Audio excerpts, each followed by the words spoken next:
It is interesting to note the correlation between the sharp increase in Israeli acts of terrorism and aggression last year and the buildup of American naval power in the Arabian Gulf.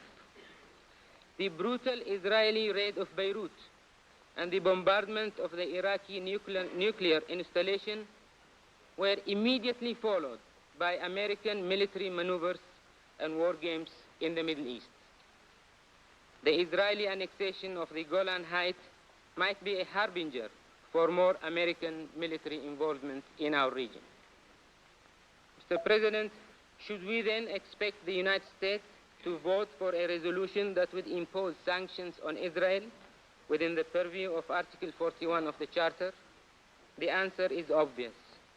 No such resolution will pass, and Israel will not rescind its decision on the Golan Heights unless it is forced to do so.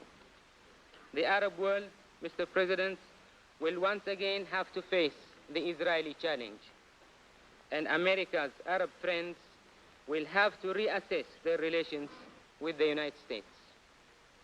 In my capacity as chairman of the Arab group for this month, let me declare that all the Arab states, without exception, stand firmly in support of Syria, as well as its demand that the Security Council apply sanctions to Israel in order to force it to rescind its decision to annex the Golan Heights. I thank you, sir. I thank the representative of Democratic Yemen for his statement and for...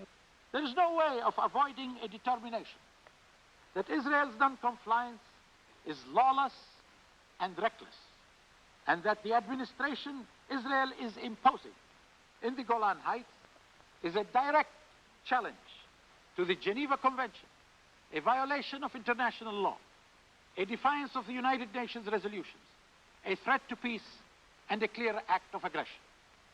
In other words, the act of legislative piracy, which the so-called Golan Heights law constitutes, is a further attempt on the part of Israel to establish in the Syrian Arab territory of the Golan Heights counterfeit legalism to offset and diffuse the thrust of international legitimacy and of the Security Council resolution.